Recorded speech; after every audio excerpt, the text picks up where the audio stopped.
Bien, bonjour à toutes et à tous. Je vous souhaite la bienvenue dans ce nouveau webinaire organisé par Pharmacy Lounge. Alors, ce midi, nous allons discuter et débattre sur le métier de pharmacien d'officine et comment on peut le valoriser. Donc, moi, je me présente, Elsa, responsable de la communication chez Pharmacy Lounge. Peut-être pour celles et ceux qui ne connaîtraient pas, je vais vous présenter Pharmacy Lounge en quelques mots. Pharmacy Lounge, c'est une plateforme d'échange qui est sécurisée et éthique, qui permet aux pharmaciens de dialoguer entre eux, de s'informer sur la profession, l'actualité, les nouveautés.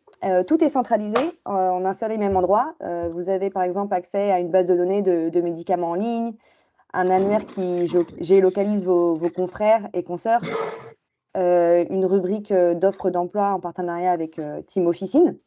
Donc, c'est à la fois un réseau social professionnel réservé exclusivement aux acteurs de la pharmacie et une boîte à outils, en fait, une boîte à outils pour vous, pharmaciens.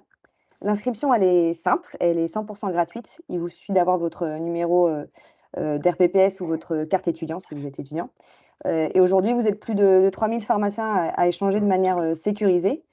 Et la sécurisation des messages, c'est vraiment important, j'insiste sur ce point, mais il vous arrive parfois d'échanger des données qui vont être des données sensibles, comme, je ne sais pas, des conseils sur une ordonnance complexe, via des messageries plus généralistes, pour ne pas les citer, WhatsApp ou LinkedIn. Voilà, ce ne sont peut-être pas les meilleurs endroits pour partager ces informations. Donc, il est vraiment essentiel de vous proposer une plateforme qui garantisse la sécurité de vos échanges entre vous, pharmaciens, et la confidentialité de ces données. Donc, dans Pharmacy Lounge, vous allez pouvoir retrouver aussi plein de vidéos, de nombreuses vidéos métiers, et notamment ce webinaire qui sera disponible en replay, ainsi que voilà, vous pourrez continuer le débat du jour sur la plateforme. Voilà, moi je vous souhaite en tout cas un très bon webinaire. Je vais passer la parole, le micro à Stéphane de Vandreuve qui nous fait l'immense plaisir de nous rejoindre et d'animer ce webinaire et qui va vous présenter nos 4 intervenantes. Donc, bon webinaire à tout le monde. Merci. Merci. À vous, Stéphane.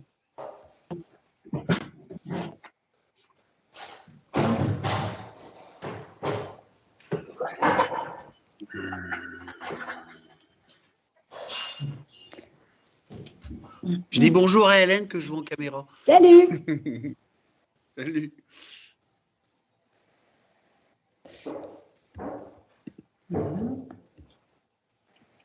On a perdu Stéphane, Elsa. Je pense qu'on a perdu souvent des Jacobins.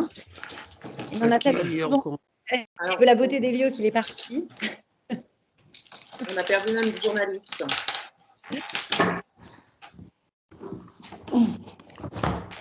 Marie-Catherine est connectée aussi, c'est bien, c'est gentil.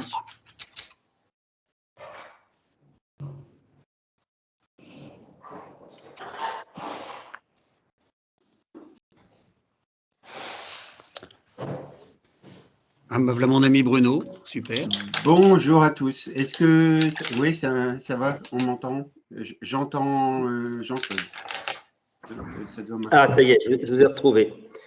Ah, bonjour à toutes et à tous. Excusez-moi, il y a un problème technique, c'est greffé.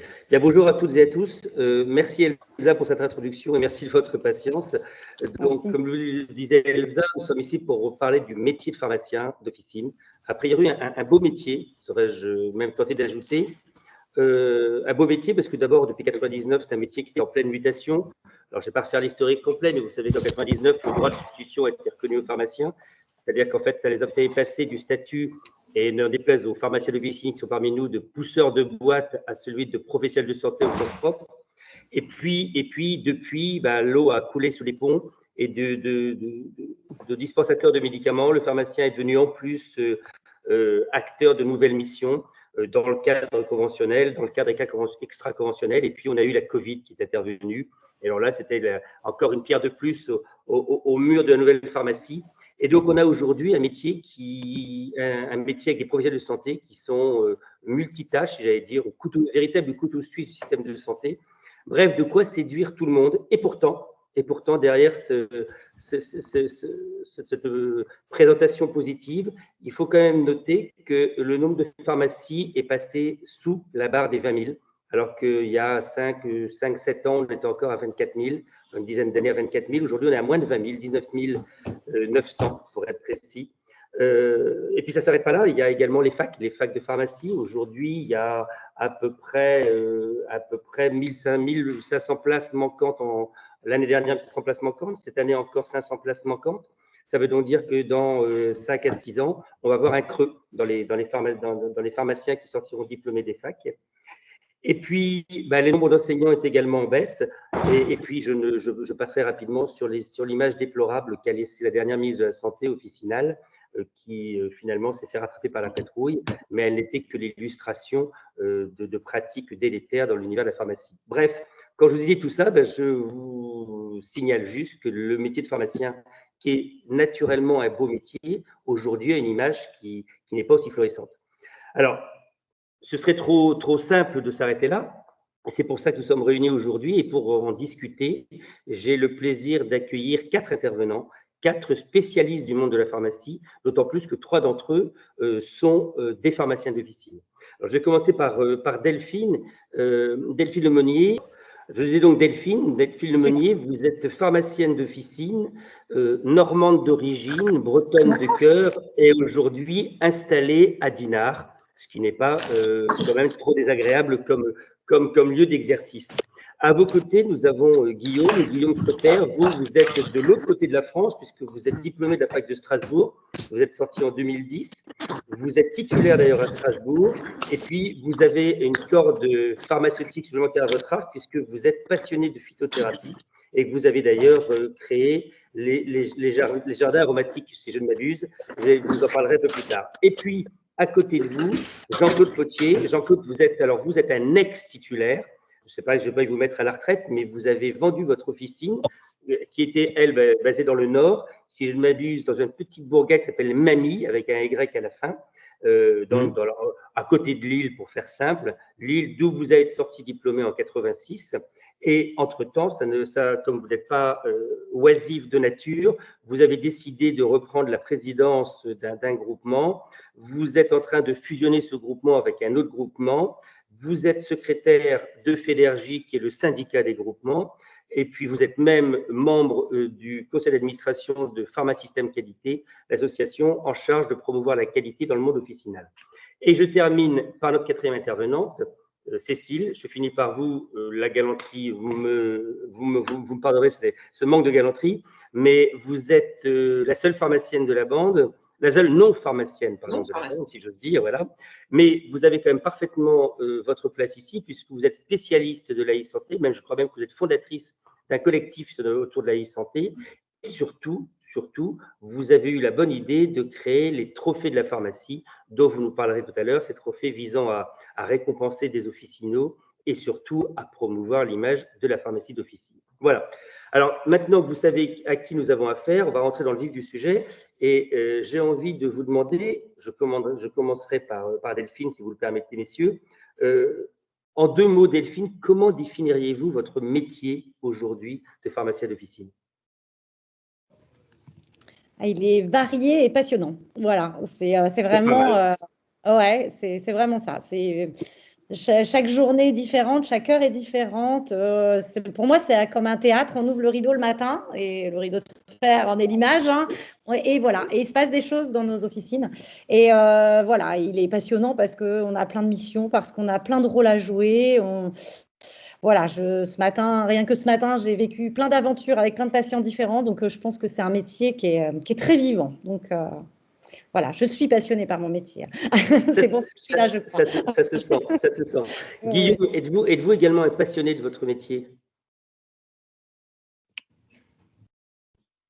Ah, Guillaume, je ne vous vois pas, je ne vous entends pas. Ok, ça va, vous m'entendez ? Vous êtes revenu. Alors, passionné ou pas passionné ? Non, je me suis dit il fallait gagner de l'argent et j'avais envie de me gagner beaucoup d'argent. Et comme les pharmaciens, ils aiment bien jouer au golf et avoir plein d'argent dans les poches et des lingots d'or, je me suis dit je vais venir en officine. C'est ça, donc, avant d'être professionnel de santé, vous êtes commerçant surtout, c'est ça ? Non, c'est une blague. Comme elle disait Delphine, c'est un métier passionnant et en fait, on peut très bien commencer par une autre facette du métier. Moi, j'étais pharmacien hospitalier. J'ai fait une formation de pharmacie hospitalière. J'ai travaillé à l'hôpital pendant un certain temps.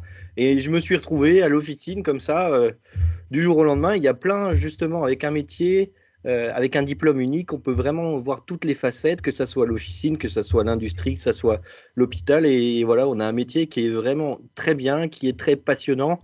Et il y en a plein qui disent, ouais, au milieu de sa carrière, bah, j'ai envie de changer, j'ai envie de faire autre chose. Bah oui, mais avec le diplôme de pharmacien, on a un diplôme, mais on peut faire des choses différentes. Et en officine, il y a vraiment quelque chose à faire. Il y a vraiment, c'est chaque pharmacien va pouvoir faire sa pharmacie et pouvoir vraiment développer son concept différent en fonction de cette personnalité. Et je crois que c'est comme une richesse qu'on ne peut pas avoir dans Alors tous les métiers où c'est quand même assez cadré, quoi. Justement, Guillaume, puisque vous parlez de spécificité, le pharmacien, je ne l'ai pas dit, c'était le gardien des poisons à l'origine, c'est devenu aujourd'hui le dispensateur du médicament, mais vous êtes revenu aux fondamentaux de la pharmacie puisque vous vous êtes intéressé à la phytothérapie. En 2 mots, expliquez-nous en quoi ça consiste au sein de votre officine. Et vraiment en 2 mots. Hein.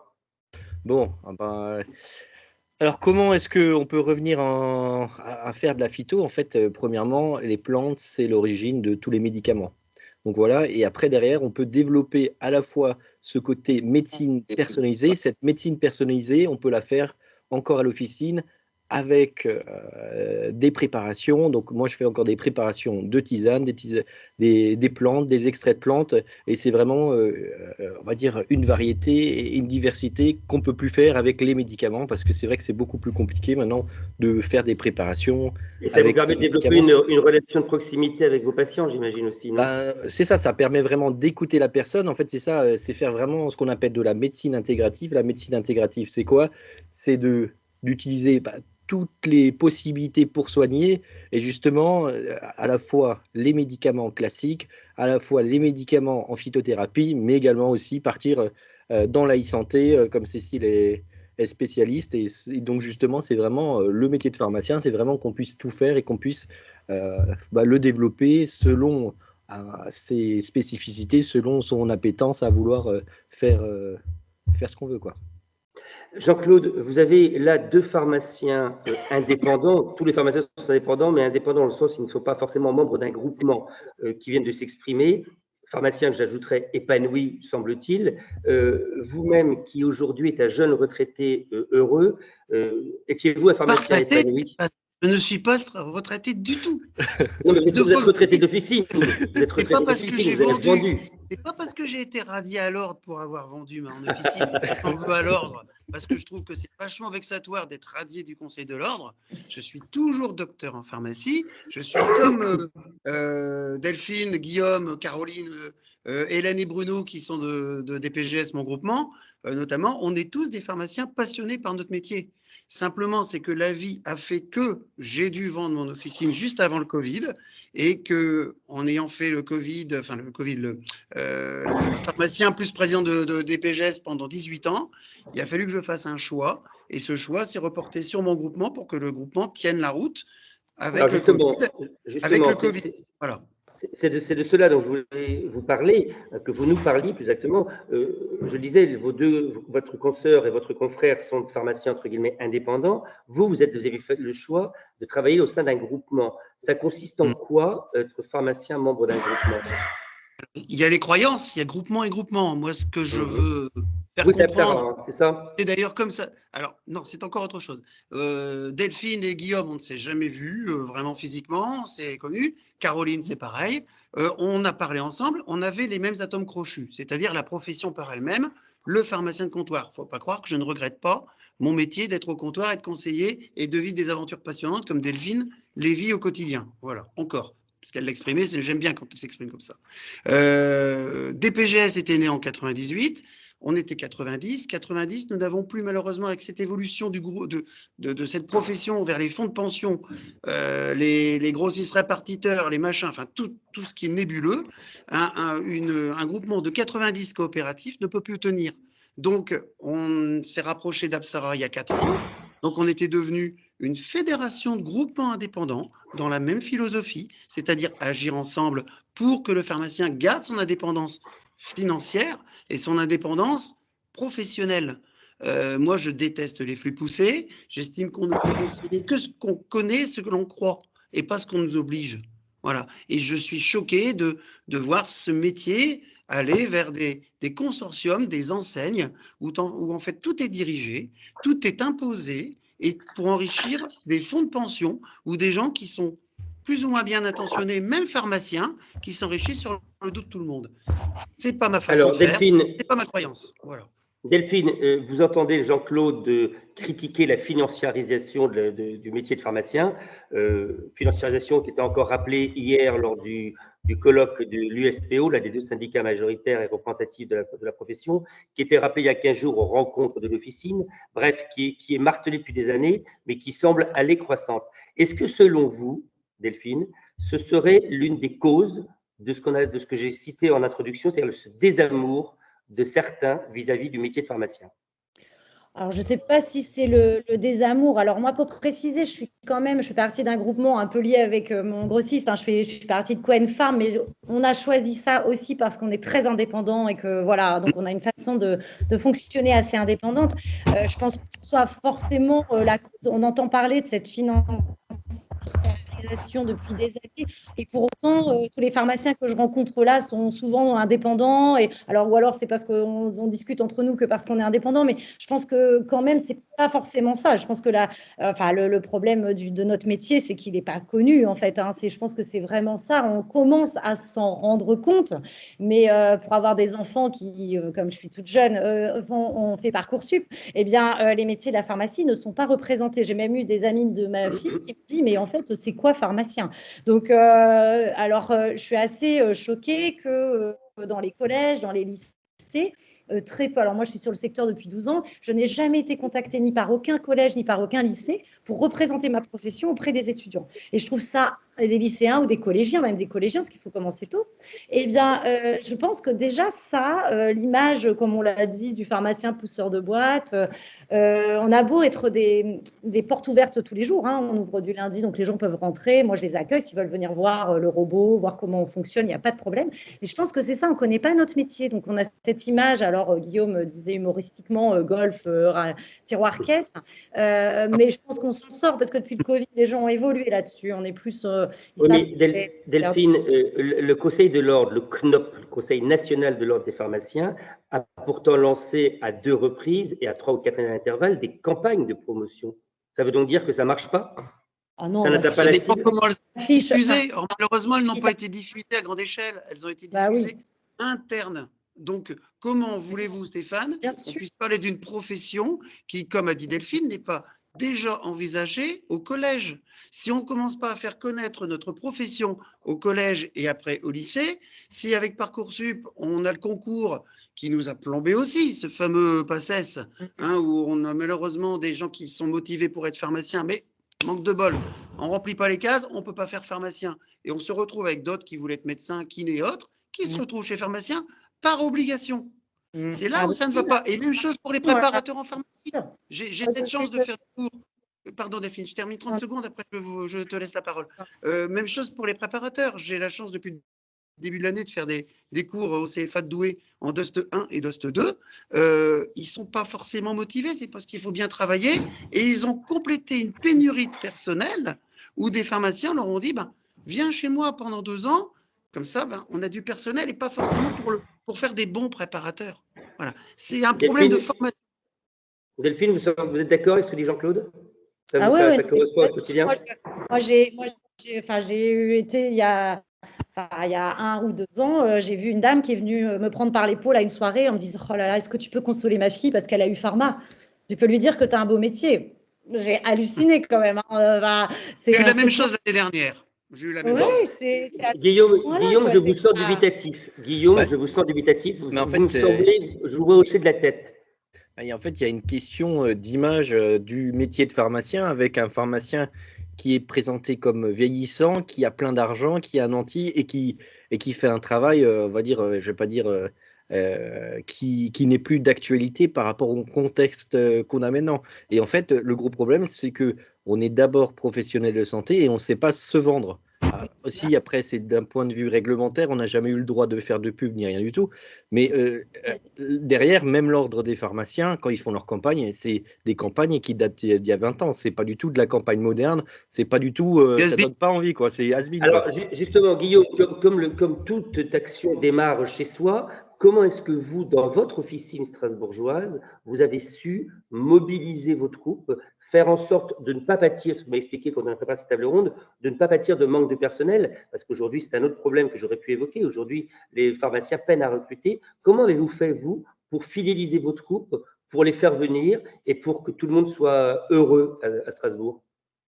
Bah après, je pense que c'est comme Delphine et Jean-Claude, c'est-à-dire qu'il faut premièrement être dynamique, essayer d'apporter quelque chose et de dire, voilà, on va se spécialiser, on ne peut pas tout faire, mais on va essayer d'y aller vraiment et d'essayer d'apporter vraiment une valeur ajoutée et essayer de communiquer, pas communiquer comme le font avec nos armes. Donc c'est quoi nos armes? C'est premièrement accueillir les patients, de leur dire, bah voilà, moi je fais cette façon-là, le voisin fait autrement, mais mon métier, je l'aime, je prends du temps avec vous, même si c'est autre chose. Voilà, c'est des choses au quotidien. Et après, c'est pareil, moi je donne des cours à la fac, c'est pareil comme Jean-Claude, il manquait des professeurs. À un moment, ils n'avaient pas de cours pendant un mois au CFA, c'était il y a 3 ans pendant le Covid, j'y suis allé, j'ai donné des cours. Donc après, ça permet aussi de se faire connaître, ça permet de montrer qu'on a des compétences, qu'on a envie et d'accueillir. La première chose, c'est de prendre des stagiaires de 3e année, après de mettre de stage. Donc voilà, ça fait partie de ce truc-là, de partager, d'être dans l'échange à la fois avec les gens qui veulent connaître le métier, mais également avec les patients. Voilà, c'est comme elle disait Delphine, les gens ils arrivent, on discute, on raconte notre vie. Voilà, c'est la pharmacie, c'est aussi un lieu social. Et c'est quand même dommage des fois qu'on écoute tout le monde et qu'on n'arrive pas aussi à transmettre ce côté-là en disant voilà, mon métier il est bien, c'est pas juste de donner vos médicaments parce qu'il y a une prescription. Je pense que c'est ce qu'on voit vraiment.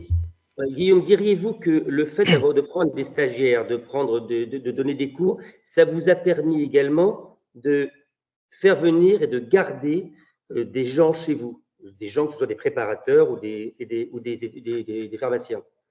Ça vous a permis de compléter de recruter, de compléter vos équipes et en leur montrant que finalement, dans votre pharmacie, c'est top.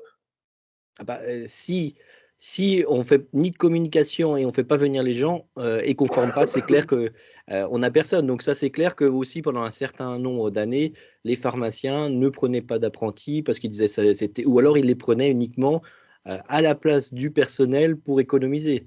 Donc c'est clair aussi que si l'apprenti pendant 2 ans, il est juste là pour prendre les cartons et réceptionner des commandes, donc on leur apprend rien.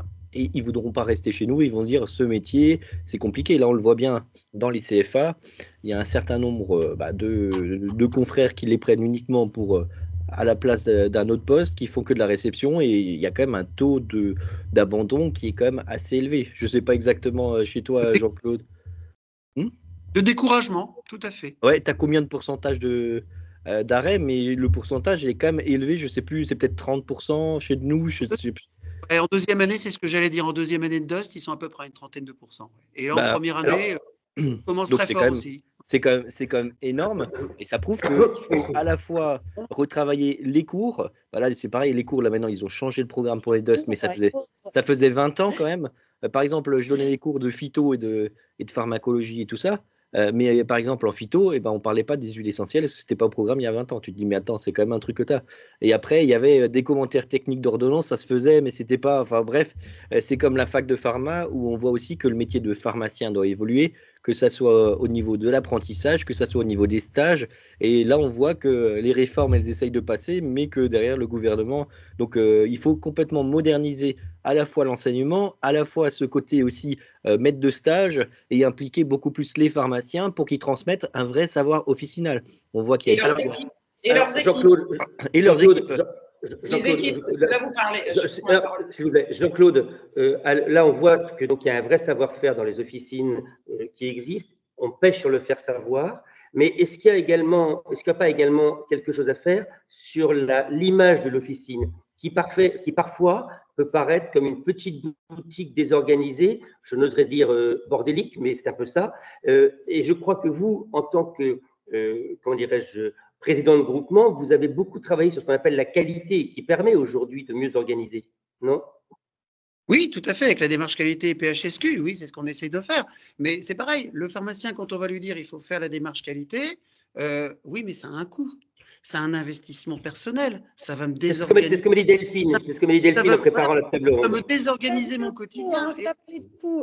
Voilà. Et ça va me désorganiser mon quotidien. Et au bout du bout, finalement, quelque chose qui peut faire gagner du temps en back-office, qui peut faire du temps en protocole. Même on n'est pas obligé de faire de la démarche qualité de toute sa vie. Au moins le faire pendant 3 à 4 ans, réorganiser son officine et puis surtout avoir le smiley. Moi, ce qui me choque, c'est quand je vais voir des pharmacies. Heureusement, les miens sont super souriants et je remercie encore Hélène et Bruno d'être à mes côtés et puis Marie-Catherine, mon bras droit qui est connecté aussi. Nous, on a la banane. On est toujours en train de sourire, on est toujours en train de montrer qu'on aime ce qu'on fait. Il y a beaucoup de pharmaciens qui subissent ce qu'ils font. C'est ça que je reproche dans cette profession. On a une haute idée de nous-mêmes. Attendez Stéphane. On a une haute idée de nous-mêmes. On n'est pas humble. On n'est pas forcément humain.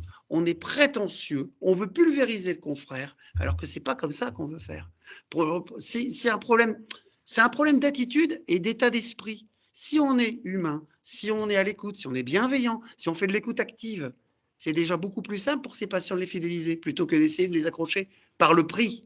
Parce que c'est ça le nerf de la guerre. Jean-Claude, si vous le dites entre vous, parce que moi j'ai vu des conversations, beaucoup de Attendez Cécile, juste un mot. Parce que je voudrais quand même rebondir sur ce que disait Jean-Claude, parce qu'on a Lynn Chaplin qui nous dit que l'image de pousseur de boîte et de patron despotique a été également véhiculée par des salariés d'officine qui ont souffert de ce type de management. Oui. Et Véronique Prier dit qu'il faudrait pouvoir sélectionner les maîtres de stage pour les apprentis. Moi, derrière ces deux questions du chat, m'apparaît très clairement un problème de management. Êtes-vous formé au management, vous, les pharmaciens d'officine? Êtes-vous capable d'être managers? Voilà. Donc, comment faire? Mais pour déjà être un bon manager, il faut aimer les gens. Si on n'aime déjà pas les gens, on ne peut pas être un bon manager. On peut pas. Mais je crois que les pharmaciens naturellement aimaient les gens. Comme dans toute corporation, il y a des bons, il y a des moyens et il y a des mauvais. Voilà, il y a des indépendants, il y a des soumis et il y a des gens qui veulent faire du blé, du fric, du golf, comme disait en préambule.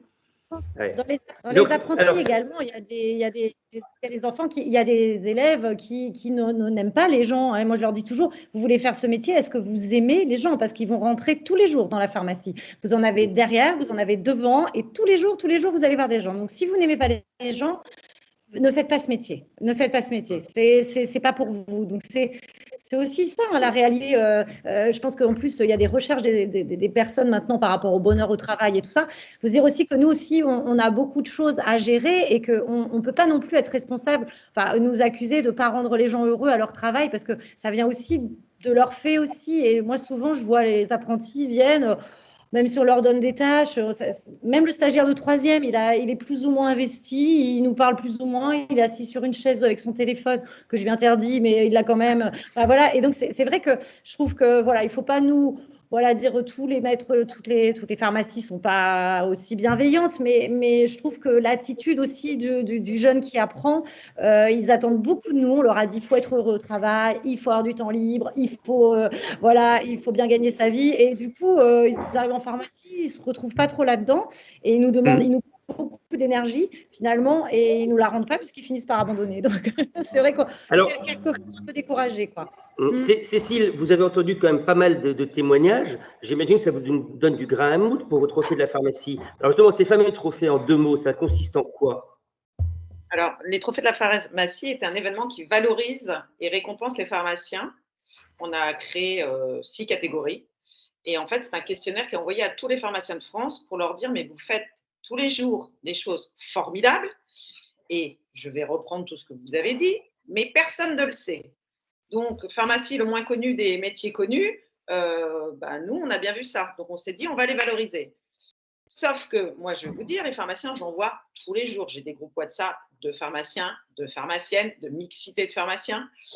Ce sont des femmes. Alors, plus souvent, excusez-moi les garçons, mais plus souvent des femmes, elles me donnent la chair de poule tellement c'est beau tout ce qu'elles écrivent sur leur WhatsApp de leur quotidien au jour le jour, tout ce qu'elles font. J'ai vu une personne pour une téléconsultation On s'est rendu compte que c'était un appendice. Heureusement que j'étais là. J'ai appelé mon copain médecin. Enfin, il y a une entraide professionnelle entre ces femmes qui sont impressionnantes. Elles font des métiers, vous faites des métiers qui sont impressionnants, mais vous ne le faites pas savoir. Donc, on a pris le taureau par les cornes et on a dit, on va créer les trophées de la pharmacie. Et pour que Donc, en fait, vous allez contribuer à faire savoir ce qu'est ce savoir-faire. J'aime bien la replacer régulièrement, celle-là, mais je trouve qu'elle est partante. Exactement ça, Stéphane. Et en fait, il faut que tout le monde s'y mette.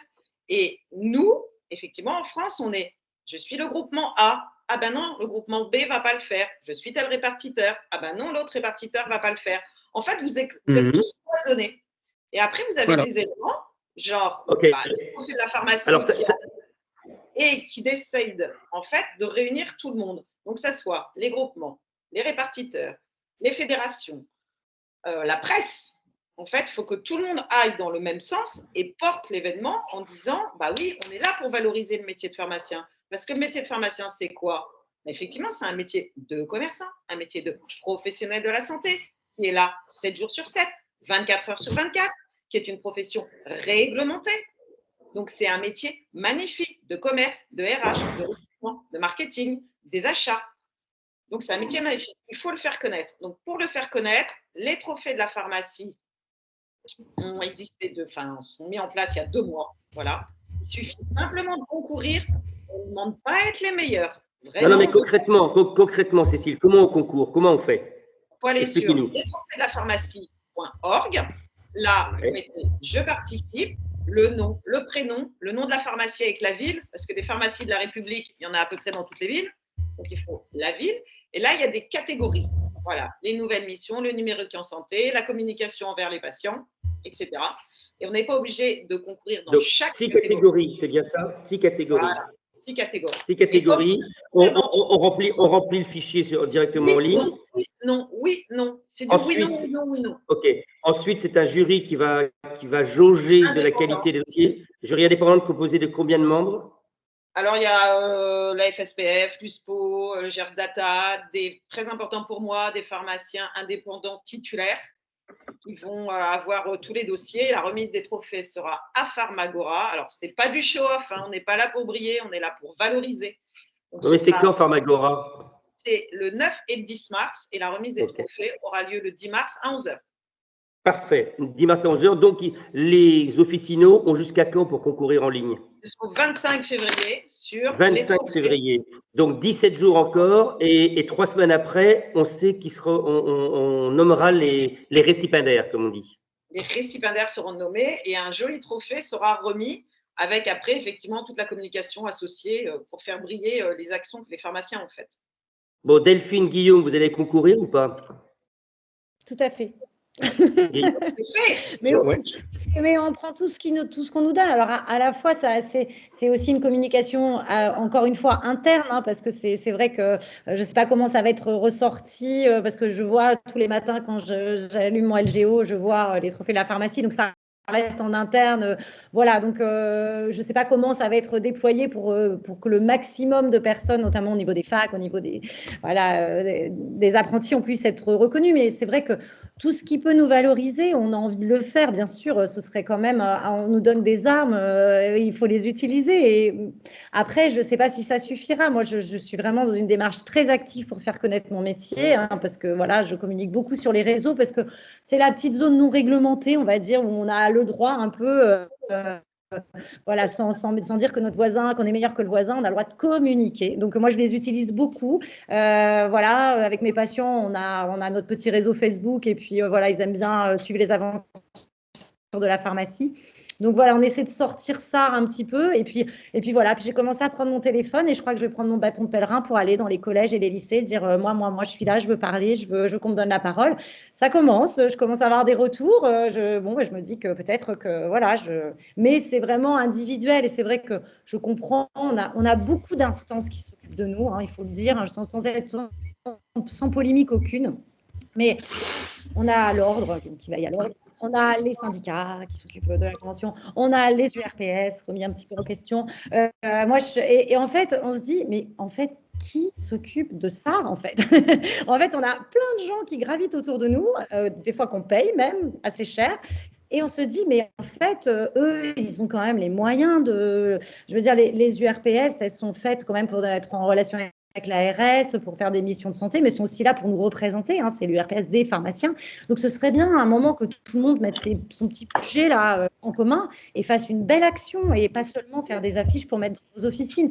Ma patientèle, elle a en moyenne 77 ans. Hein. Donc, si elle passe devant l'affiche en disant on recrute des pharmaciens, bon, ils sont plus ou moins intéressés. Alors, peut-être pour leurs petits-enfants, ils vont dire tiens, alors ils transposent la pharmacie de la Côte d'Emeraude recrute. Bon, c'est pas grave. Mais franchement, c'est pas comme ça qu'on va y arriver. C'est vrai que le spot était joli, mais pareil, pas très bien diffusé. Quand vous voyez le nombre de vues des spots, c'est pas non plus.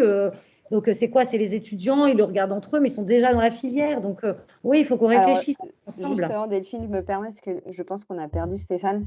Mais il y a Carla qui a posé une question en tant qu'étudiante en master dans la conversation. Elle prépare à faire une passerelle pour intégrer le cursus pharmacie. Elle hésite entre le parcours industriel et officinal. Et à la fin de cette année universitaire, elle sera titulaire de 2 masters en lien avec le médicament, un en pharmacocinétique et un en solutions digitales pour les sciences pharmaceutiques. Elle est attirée par l'officine, mais elle a l'impression que si elle ne va pas en industrie, les masters ne serviront pas au cours de son exercice. Et elle dit « Je crains que le jury trouve mon parcours incohérent si je leur dis que je souhaite aujourd'hui m'orienter en officine. » Et elle vous demande qu'est-ce que vous en pensez à tous. Ouais. Bah, je comprends, je la comprends parce que franchement, déjà, quand on dit que par choix on fait officine, je pense qu'on le dit tout bas comme ça, en se cachant. En disant alors industrie c'est plus noble, je ne sais pas pourquoi, hein, ça a un rapport avec, mais je proposerai à Carla de venir nous rencontrer et venir passer une journée avec nous. Et je pense que peut-être que ces diplômes il me servira à moi, peut-être elle peut venir une semaine, passer, moi ça me dérange pas du tout et voir. Carla elle aime les gens, Carla elle aime les gens, elle verra que c'est riche de valeurs humaines. Bonjour, Carla, elle aime les gens. Oui. Et puis, de faire des confrères en industrie. Et puis, et voilà. Et je crois qu'il faut ouvrir nos portes, on ouvre nos cœurs, on ouvre nos portes. On dit, moi, je vous accepte. Delphine, vous savez, quand même qu'il y a beaucoup de pharmaciens qui vont en industrie. Et puis, quand ils ont 35 ans, ils partent de l'industrie et reviennent en officine. Voilà. Oui, mais après, ça c'est un choix personnel. Mais justement, j'aimerais bien que, parce que en fait, je veux dire, si on prend d'une façon générale le parcours qu'a vécu ma fille en passe LAS, les LAS sont moins bien vus que les passes. Donc il y a toujours une discrimination. Donc là maintenant, ils ont médecine et pharmacie. Alors, je ne vous dis pas celui qui est… Et même kiné est plus valorisé que pharmacien dans les études. Donc, j'imagine celui qui dit « je veux faire pharmacie », mais ça, c'est quelque chose d'assez terrible. Enfin, la question qu'on va lui poser, Delphine, c'est « tu veux faire pharmacie, tu as de l'argent ?» C'est la question qu'on va lui poser. Je ne suis pas sûre. Malheureusement, ouais, qu'est-ce que tu fais? Nous, on a eu la chance d'accueillir l'année dernière une petite jeune étudiante en médecine qui n'avait pas trouvé de travail et qui a poussé la porte. Elle a dit, vous ne cherchez pas quelqu'un? Je dis, si, pour ranger les commandes, tout ça, répondre au téléphone. Elle était très avenante, elle n'avait pas les 2 pieds dans le même sabot. J'ai dit, allez, viens avec nous, on va bien rigoler. Et puis, super, elle est partie, elle a dit, mais c'est génial, mais je ne sais pas que vous faisiez tout ça dans votre officine, dans une autre. Ce que je vous propose, si vous en êtes d'accord, c'est que nous poursuivions tous cette discussion initiée grâce à Pharmacie Lounge, que nous puissions la poursuivre à Pharmagora à l'occasion de la remise des trophées. Cécile, vous serez là forcément. Jean-Claude, je serai là, mais pas toute seule. Stéphane, je serai là, mais pas toute seule, parce que je serai quand même avec Elsa de Pharmacie Lounge et Fabrice Arnaud de Pharmacie Lounge, qui sont les co-créateurs des trophées. On sera là. Exactement. On sera là, on pourra faire un débat. Jean-Claude sera là. Delphine, vous viendrez aussi. De Dinard à Paris, c'est rapide, je vous verrai. On sera là parce qu'on présentera Sagir, nous. Oui, oui. J'aurais bien aimé, mais je pense que ça va être un peu incompatible avec des vacances. Donc, bon, alors, c'est promis, Delphine, on fera un article sur Terragora.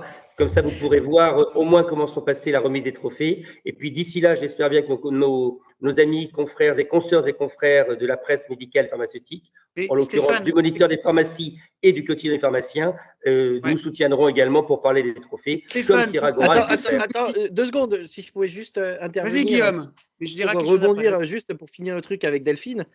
Moi, je suis totalement d'accord. En fait, le gros problème qu'il y a actuellement, c'est que c'est comme pour un mariage. Pour l'instant, on a forcé des gens à venir en pharmacie parce qu'il manquait du personnel et parce que globalement, c'est maman qui a dit voilà, enfin, c'est pas pour caricaturer, mais par exemple, pour les préparateurs, c'est un métier sûr. Le pharmacien, c'est un métier sûr, tu trouveras toujours quelque chose. Alors, ce qu'il faut, c'est vraiment qu'il y ait deux personnes, c'est comme un mariage, que les deux se correspondent. Et moi, par exemple, bah, j'ai un étudiant, il a fait parcours maths sup, maths spé. Bah, ça ne lui a pas plu parce qu'il voulait avoir du contact. Il est venu, il est apprenti chez moi et ça marche super bien parce qu'il voulait découvrir autre chose. Il voulait avoir du contact avec les gens, avoir un métier vraiment qui est indispensable. Et pourtant, on pourrait dire, ouais, bah voilà, il a fait des super études, il a fait un truc. Mais on voit vraiment que maintenant, même le gars qui a fait Bac plus 10, il a envie de retourner sur des métiers qui ont du sens. Et pharmacien, c'est vraiment un métier qui a du sens. C'est l'un des plus vieux métiers du monde et ça restera encore. Parce qu'on voit bien, comme Delphine, Jean-Claude et tous les autres, et que je pourrais citer un certain nombre, eh ben, on est polyvalent, on arrive à s'adapter. Je dis tout le temps, le pharmacien, c'est pire que le cafard, il est toujours là, il est toujours au contact des gens.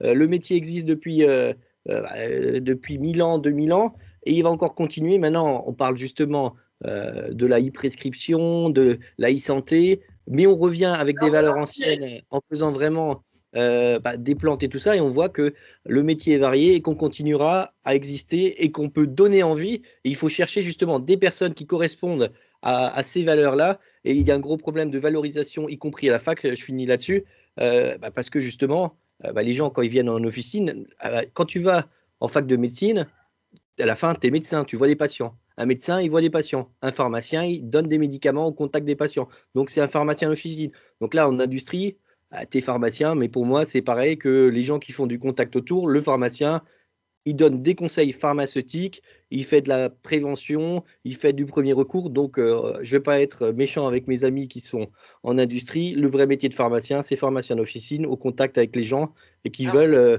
vraiment voir les gens. Voilà. Ce sera le mot de la fin, Guillaume. Exactement. Le vrai métier de pharmacien, c'est à l'officine. Elsa, où êtes-vous? Vous êtes là, Elsa? Je suis toujours là. Alors, c'est à vous qu'appartient maintenant l'ultime mot. L'ultime mot, ça sera Laurette, une de nos invitées, qui dit le thème parfait pour une nouvelle campagne, pharmacien, un métier qui a du sens. Voilà, merci pour… Surtout nous laisser la parole dans les pharmagoras, parce qu'on voit toujours les mêmes têtes, les mêmes paroles qui vendent la… Ils ne gênent pas le métier. Voilà, je l'ai dit. On va conclure. Merci beaucoup pour ce débat. Je pense qu'on pourra faire un second round avec un nouveau webinaire parce qu'il y a beaucoup de choses à dire. C'était en tout cas très riche. Vraiment, merci à tous les quatre pour votre participation et un grand merci Stéphane de votre présence. N'oubliez pas de vous connecter à Pharmacy Lounge pour continuer le débat ou si vous pouvez être à Pharmagora et vous retrouverez du coup le replay de ce live. Donc, je vous ai mis le lien dans les commentaires. À très bientôt pour un prochain webinaire. Merci encore à tout le monde. À bientôt et merci. À bientôt. Au revoir. À bientôt. Au revoir.